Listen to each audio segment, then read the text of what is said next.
Morning.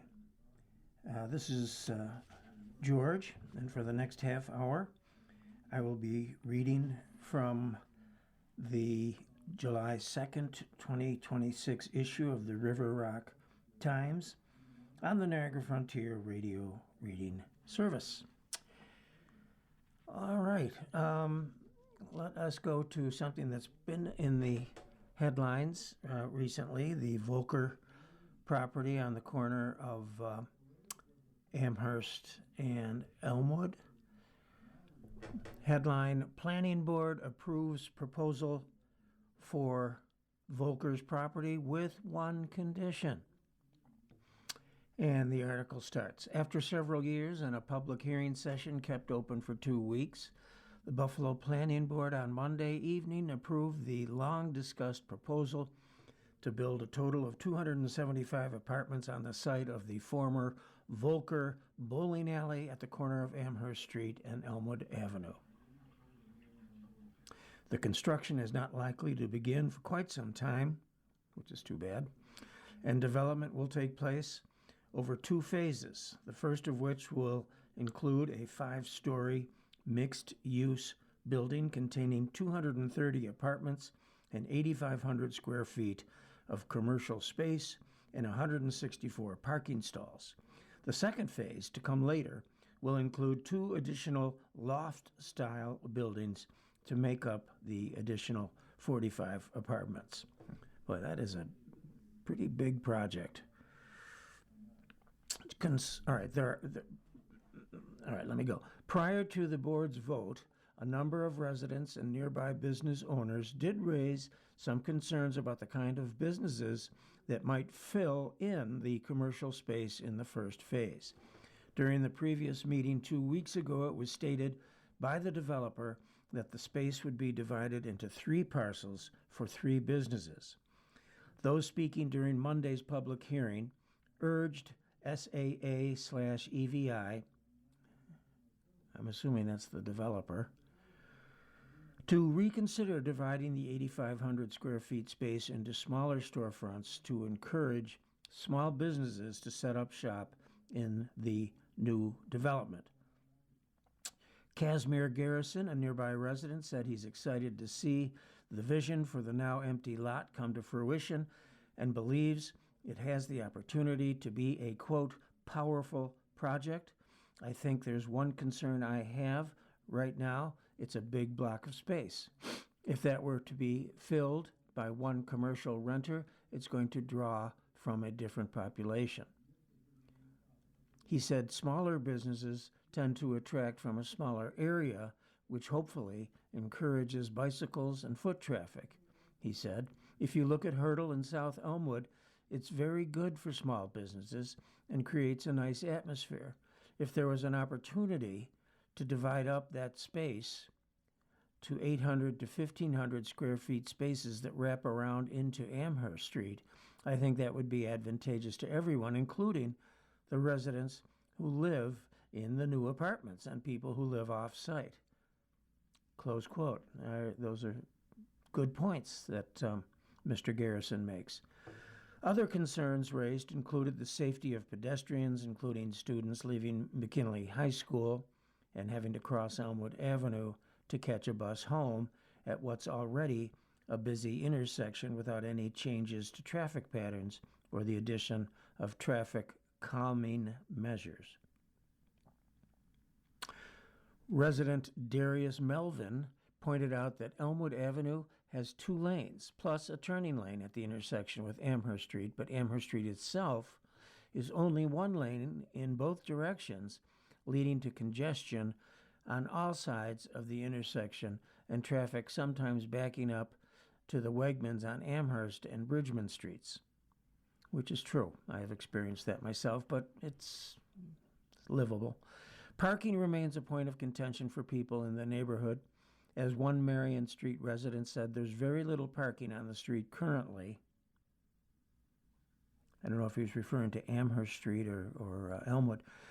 All right, so there's very little parking on the street currently, with hydrants taking up spaces in front of some homes. She was also concerned about the building blocking sunlight from houses on the north side of the street once both phases are completed. In response to previously stated concerns about the proposed building being rather large, the developer provided a graphic showing that the height of the new apartment complex, all right, now we got to go to page 5 here, bear with me.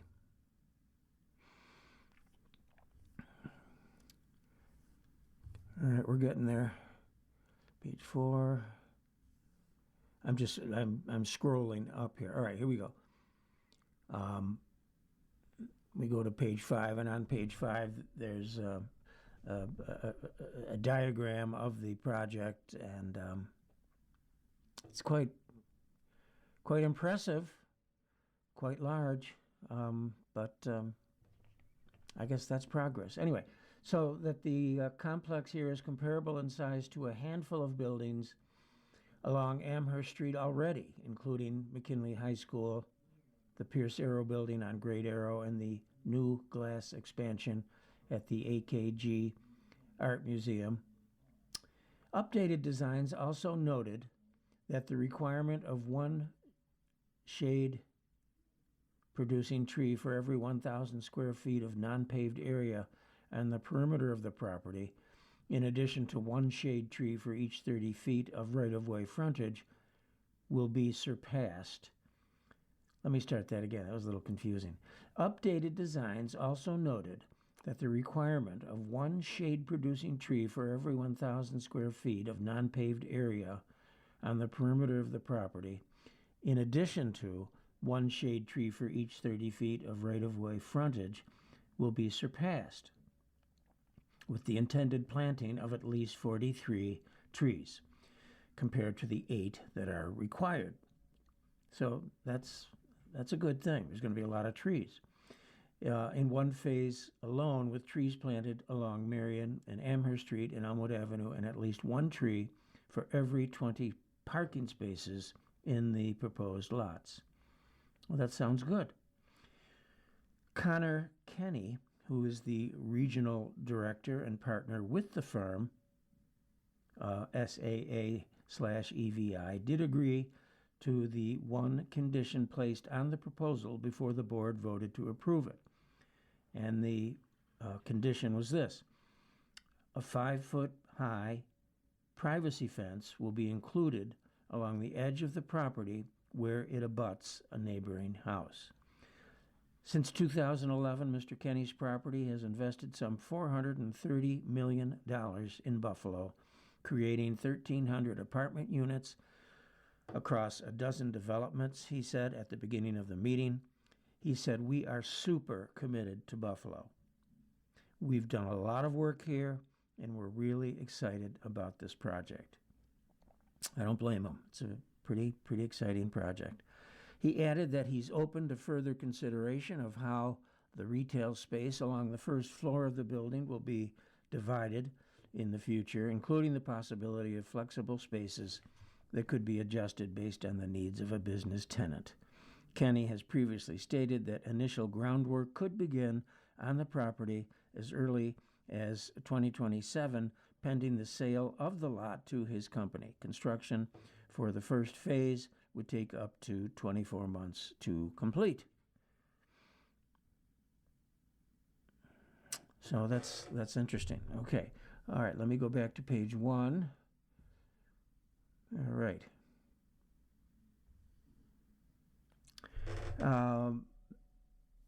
A companion article on page 1. Headline: Options are presented for possible Grant Street, Amherst Street Historic District. Around 13 years ago, some preliminary work was done to consider whether Around 13 years ago, some preliminary work was done to consider whether a historic district covering Grant and Amherst Street buildings and homes should be established. Is it time to reconsider pursuing such a distinction? That is the question at hand as both the Grant Amherst Business Association and the Black Rock Historical Society weigh the possibility of seeking grant funding to work on an application to secure one of 3 historic designations.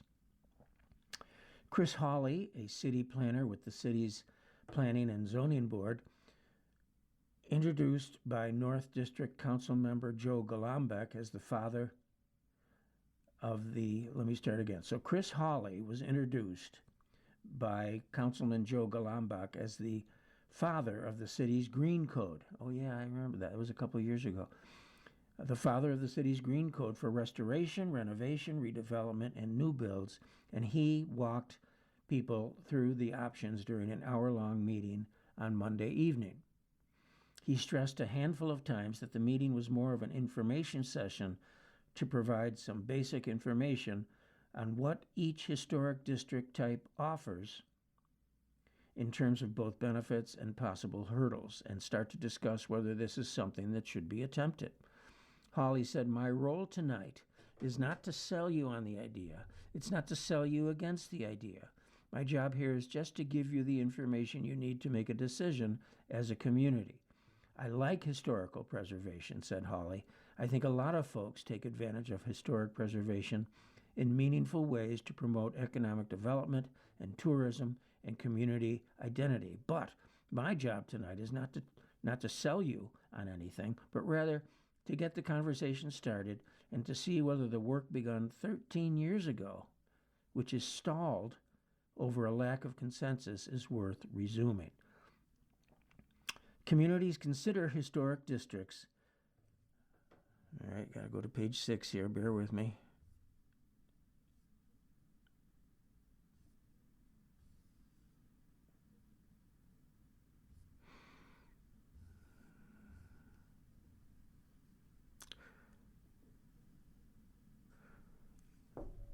They consider historic districts in terms of the neighborhood history and architecture, in addition to encouraging reinvestment in their neighborhood and creating a point of pride about where they live.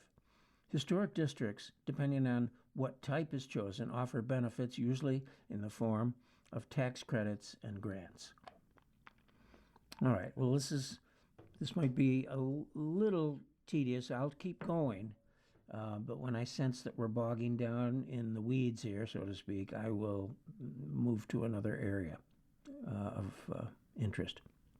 So there are 3 types of districts. There's a local historic district, which they are designated only by the city and are held to the standards established by the city's preservation ordinance. This provides the strongest levels of protection, as all demolition and exterior alterations of buildings included in the district, along with any new construction, would have to be reviewed and approved by the city in order to make sure they're in keeping with the district's historic character and attributes. It does not create any federal or state eligibility for tax credits on rehabilitation work.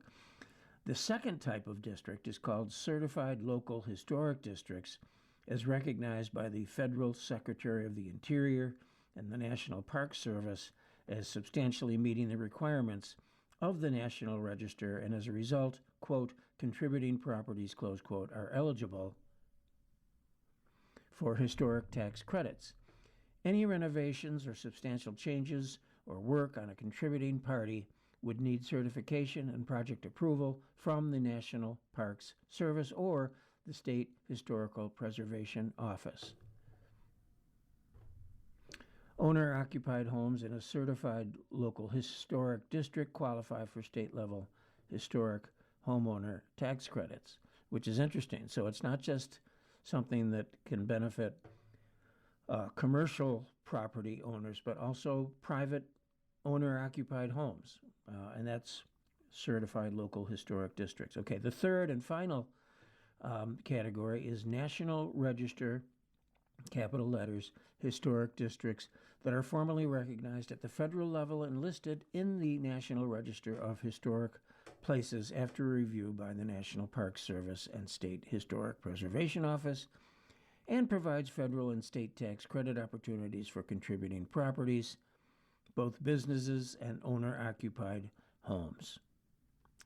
So, in terms of weighing the options here, if the Grant Amherst Business Association and BlackRock Historic Society decide to pursue any kind of distinction, it would likely try to secure a grant to hire a consultant to do some of the heavy lifting, like identifying the boundaries of the proposed district, any significant and contributing structures therein, and to start crafting a justification for the district using the work done in 2013, 13 years ago, as a starting point. So, said Hawley, that's really the question for you as a community. Is the primary goal, if you're interested in historic district, is the primary goal protection from demolition and incompatible changes? If so, local historic district designation is the key tool, and that local district can be certified to offer the additional tax incentives. Or, says Hawley, he asks, is the primary goal tax credit access before and without full National Register listing, in which case National Park Service certification of a local district is the way to go. Okay. All you wanted to know and then some from Mr. Hawley relative to historic district designations. All right, let's continue.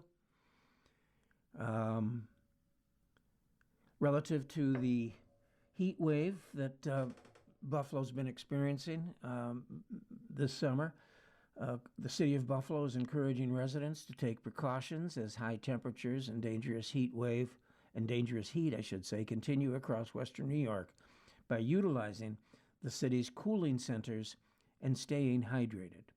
Quote, Mayor Ryan says, quote, with extreme heat expected this week, we're asking residents to take the necessary precautions to protect themselves and their families.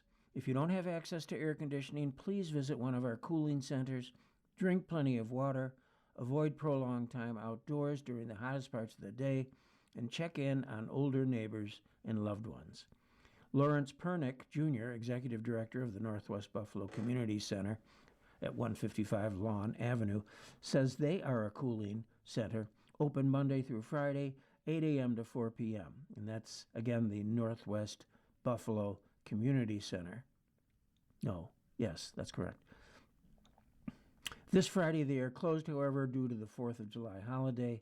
The same hours and days are in effect for the North Buffalo Community Center, which is located at 203 Saunders Road. And that's the Northwest Buffalo Community Center. Okay, so we got Northwest Buffalo.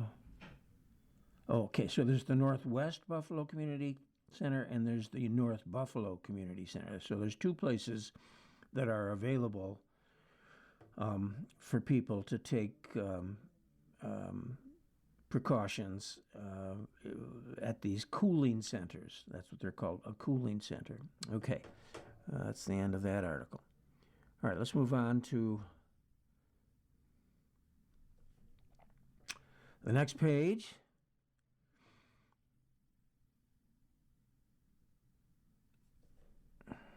A few thoughts for America 250. This is a perspective piece offered by a writer by the name of Martin Ederer. As the United States celebrates its 250th anniversary as an independent nation, perhaps a few historical observations are appropriate. Number one, there was a long and complicated history of people in our part of the world before the Europeans landed here. Some, especially in Central and South America, built advanced civilizations. All of them, everywhere, had their own political organization and complex diplomacy. Even after the Europeans landed, the indigenous peoples engaged in complex diplomacy with the new arrivals and took sides based on their own self-interest. It is something of a disservice to portray our indigenous peoples only as victims, even if for most of them that was the end result. As well, think of how much know-how we all missed out on because of dismissive European attitudes toward peoples who knew this part of the world long before we got here. Before Columbus, There were the Vikings in the 900s. Nordic sagas give us some glimpses into Viking relationships with the people they encountered in the Canadian Maritimes and the northern Atlantic coast of what is now the United States. Already, they weren't getting along. Number 3, although Christopher Columbus got a national holiday in the U.S., he never landed in any territory that is part of the United States. He got his holiday for a few other reasons. First, quote, his discovery of America, close quote, was the one that stuck and initiated ongoing and intensive European activity in and immigration to the New World. In short, what he did, whether you love him or hate him, and there is a case to be made for both, he fundamentally transformed the world forever. Second, he got a national holiday in the U.S. because the Italian immigrants, who were dismissed as inferior and in some places faced lynching, for not being white enough, I never knew that, wanted to remind white Anglo-Saxon Protestants that they were only here, that the Protestants were only here and in charge because an Italian had landed here first. That's interesting. Number 4, apropos to point 3 above, some thoughts on dates and how we use them. We consider July 4th, 1776, the birthday of the U.S. This was the official rollout date of the Declaration of Independence. Date geeks are well aware, however, that by July 4th, 1776, the American Revolution had been raging for more than a year. Congress had already declared the 13 colonies free of British rule on July 2nd, 1776. Well, that's a very precise, seemingly unnecessary differentiation. However, since the U.S. was a creation of British colonists, the other important, quote, birthday, close quote, for the U.S. is May 4th, 1607. The establishment of Jamestown marked the first successful permanent British colonial venture in North America. The takeaway there is a 169-year prehistory to our 250th anniversary this year. So that's interesting. So while we're celebrating, the 250th anniversary, 169 years before that, people were here from the United Kingdom in North America trying to, settle the area here. If we take the Columbus 1492 discovery date into account, there is a 284-year prehistory. That comes with a corollary that the first permanent European settlements in what is now the United States were Spanish. For example, in St. Augustine, Florida, which was 1585, and in, let's say, west of the Mississippi in Santa Fe in New Mexico, that came in 1610. Now, point number 5, if you have never read the entire Declaration of Independence, you should. I never have. I don't think many people have. The part that we like to quote that expresses high political ideals only constitutes the first 8 or 9 lines. The rest is a list of grievances against King George III of Great Britain. One of my colleagues described it as, quote, the best breakup letter ever. That's cute, close quote. What becomes clear is that British subjects in the colonies... Let me start again. What becomes clear is that British subjects in the colonies held that they should not have been treated as, quote, colonials, close quote. They expected the same rights that Englishmen back home in Great Britain enjoyed, especially some consultation if the Crown was demanding payment of taxes from them, which is a fundamental right already expressed in some way in the Magna Carta in Great Britain in 1215. Wow, interesting.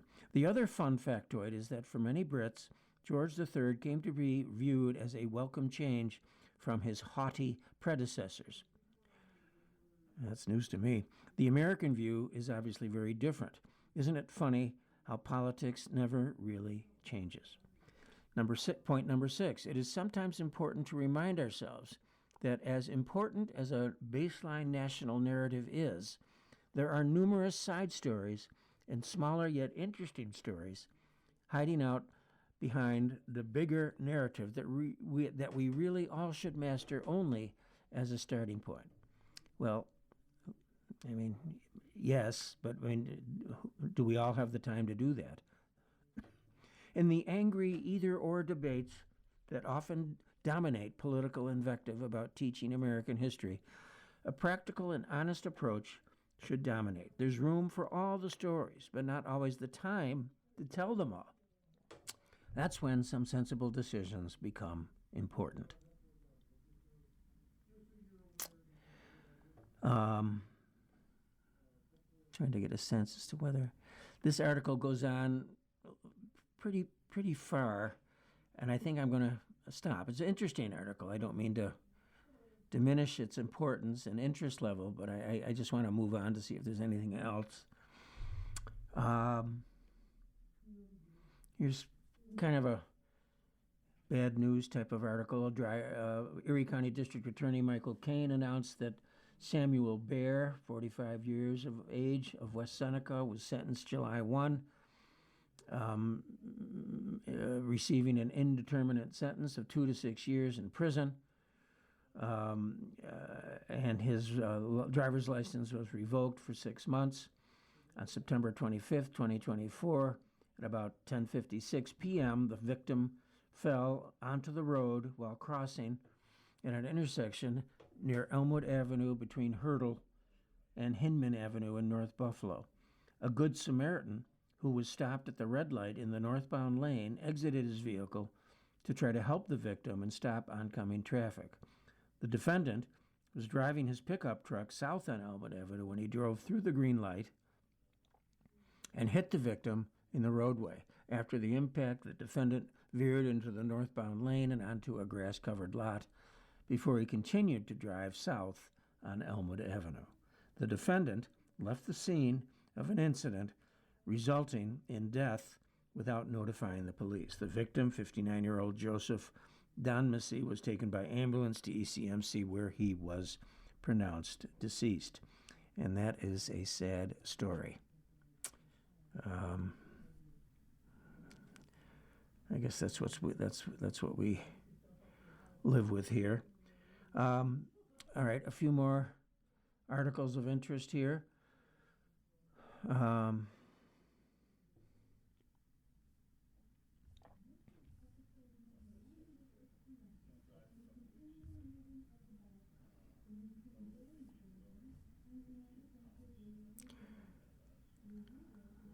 Okay, there's another article about the heat ahead for the holiday weekend and the cooling centers.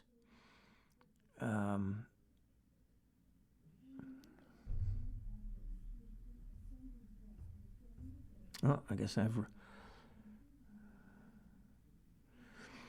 All right. Here's an article about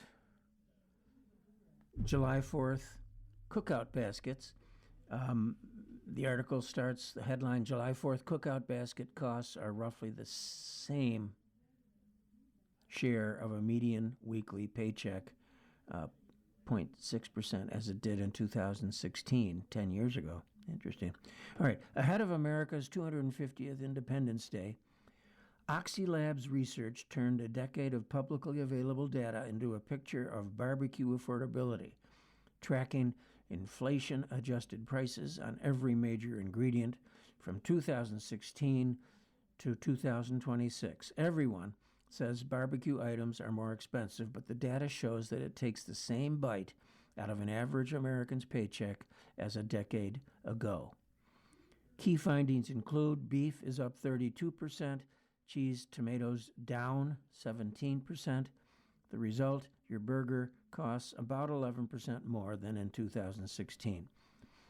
The hot dog basket is the same in real terms as it was in 2016, 0% change.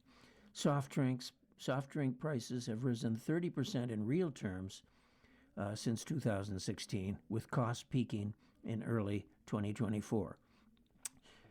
At 0.6% of a median weekly paycheck, a single-person barbecue basket costs the same as a decade ago, though this is one of the most expensive years of the period. Good morning. Welcome to another broadcast day in the Niagara Frontier Radio Reading Service, a private not-for-profit